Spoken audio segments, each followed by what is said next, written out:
가난에 찌든 국민들에게 고속도로 건설은 예, 제가 몇 년 전 요르단을 방문했더니 요르단 국회의장이 이런 말씀을 했습니다.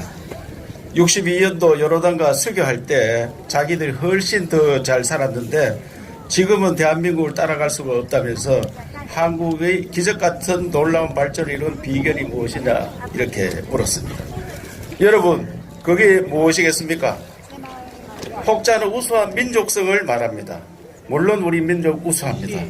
우리 민족이 머리가 좋고 부지런하고 불굴의 의지가 있다고 다 생각을 하고 있습니다. 과연 그렇습니까? 그렇다면 북한은 우리와 똑같은 민족이었습니다. 우리와 같은 민족이 더 나은 환경에서 시작했는데 대한민국이 선진국 문턱까지 질주하는 동안 북한은 아직도 식량을 걱정하는 처지에 있습니다. 저는 요르단 국회의장에게 대한민국의 기적같은 발전은 바로 훌륭한 지도자가 있었던 덕분이라고 답을 했습니다.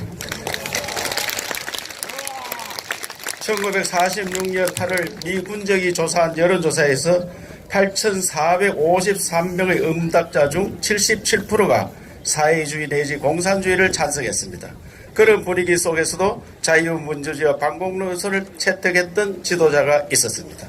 또한 아무것도 가질 것 없는 나라가 무슨 고속도로며 중화고급이냐고 수출이 아닌 내수 경제를 키워야 한다며 격렬히 반발하던 세력에 굴하지 않고 경부고속도로를 건설하고 구미전자공단을 만들고 여기일만 백사장의 포항제철을 세운 지도자가 있었습니다.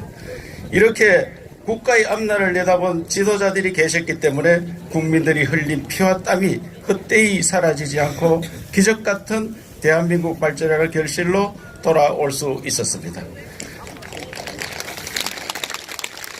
존경과 그리움의 마음으로 전국 각지에서 한 걸음에 달려오신 여러분, 박정희 대통령 탄신 101도를 축하하기 위해서 이곳 금호산 기설 상모동에 함께 해주신 여러분, 진심으로 환영하고 반갑고 고맙습니다.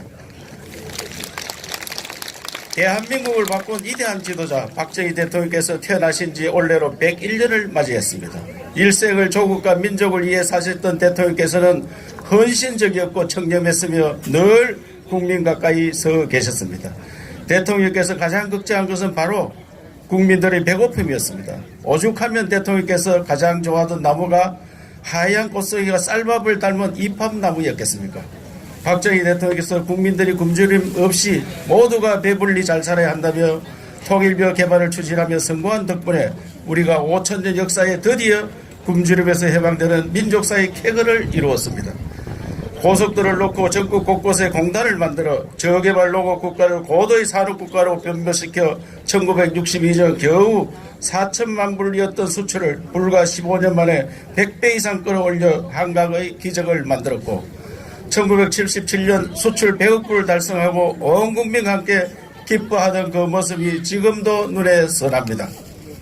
대한민국이 오늘날 무역 1조 달러의 세계 10위권의 경제 강국으로 성장한 그 위대한 국가 발전의 신화가 박정희 대통령으로부터 시작된 것은 누구도 부인할 수 없는 사실입니다. 뉴욕타임즈는 신화를 만든 한국 경제의 건축가로 칭송했으며 동아시아 분야의 세계적 석학인 하버드대 에즈라 보겔 명예교수는 박정희는 헌신적이었고 개인적으로 착복하지 않았으며 열심히 일했다. 그는 국가에서 일생을 바친 리더였다며 박정희가 없었다면 오늘의 한국도 없었다고 단언했습니다. 박정희 대통령의 전쟁의 참화에 절망하고 있던 대한민국이 불과 반세기 만에 세계의 열왕들과 어깨를 나란히 할 수 있는 역사상 최고의 반전을 만들어낸 위대한 지도자였습니다. 이게 어찌 저만의 생각이고 여기 함께한 우리만의 생각이겠습니까? 역사가 증명하고 세계가 인정하고 있지 않습니까? 그렇지 않습니까, 여러분? 또 하나 우리는 인간 박정희가 더 그립고 존경스럽습니다. 들판에 앉아 막걸리 잔을 기울이며 농부들과 웃음을 나누던 서민적인 모습, 파독 강부 간호사와 부둥켜 안고 흘렸던 뜨거운 눈물, 공부를 못한 것이 한이라는 어린 여공의 하소연에 산업체 야간학교를 개설케 했던 인간적인 배려, 전국 곳곳 현장을 직접 다니며 국민을 격려하셨던 애민 정신을 우리는 가슴 깊이 기억하고 있습니다. 우리도 하면 된다, 건면하고 자조하고 협동해서 우리도 한번 잘 살아보자. 그 체념에 익숙했던 국민들의 마음을 흔들어 깨웠던 박정희 대통령의 새마을운동은 이제 빈국의 개발 모델로서 세계가 앞다퉈 찾는 대한민국의 자랑거리가 되었습니다. 떠나신 지 39회가 지났지만 우리들 가슴속에는 해마다 다시 태어나고 계시고 힘들고 어려울 때마다 더욱 그리워지는 것은 단숨에 5천년 가난을 끊어낸 위대했던 생애와 원대한 비전 못지않게 어려웠던 우리 국민의 마음을 하나로 모았던 예민의 마음 때문이 아닌가 생각해 봅니다. 개인적으로 저는 내 일생 조국과 민족을 위하여라는 박정희 대통령의 친필희호를 평생 공직 생활의 이정표로 삼았습니다. 우리의 후손들이 오늘 사는 우리 세대가 그들을 위해 무엇을 했고 민족을 위해 어떤 일을 했냐고 물을 때 우리는 서슴지 않고 조국 건대의 신앙을 가지고 일하고 또 일했다고 떳떳하게 대답을 있게 합시다. 이 얼마나 절절한 애국 애민의 마음입니까? 함께 이뤄낸 자랑스러운 대한민국 더 나은 나라를 위해 후손들에게 물려주기 위해서는 오늘을 사는 우리 모두가 혼신의 힘을 다해야 된다고 생각합니다. 저성장의 늪에 빠진 경제를 회복하고 일자리를 찾아 거리를 방황하는 청년들에게 희망의 미래를 꿈꾸게 해줘야 합니다.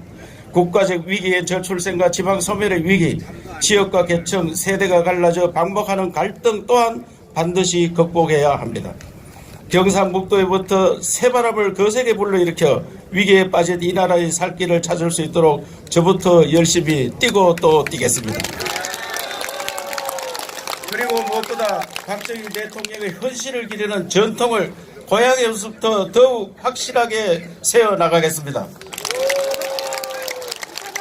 민족 패망의 위기 속에서 어려운 시절을 국민과 손잡고 헤쳐나가며 승리 역사를 써내려온 박정희 대통령의 위대한 업적은 아무리 폄하하고 거부하려 해도 결코 없어지지 않고 대한민국 역사에 깊이 각인되어 만대의 후손까지 전해 내려갈 것이라 확신합니다.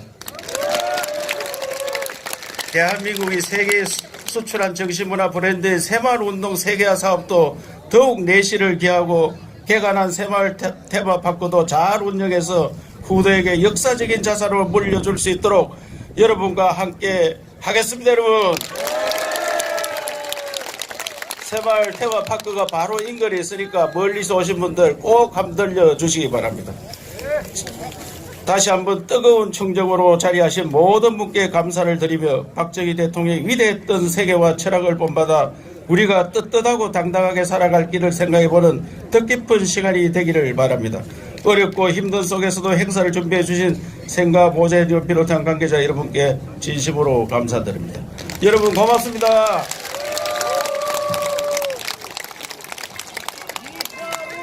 제가 아까 뒤에서 오신 분들 저보고 뭐 탄핵했다고 막 감지를 하던데 지난 2년 동안 여러 번 제가 이야기를 했고 언론에도 다 났고 지난 도지사 선거 때 서로 토론이 있었고 텔레비에서도 정확하게 이야기를 했고 여기 최영숙 대표 태극부대 대표 왔는데 저한테 고발받아가 경찰서 조사도 받았고 저런 분들이 와서 정말 이철우를 잘 몰랐다 이렇게 했는데 오늘도 그런 분들이 와서 저보고 이렇게 이야기할 때 가슴이 아픕니다.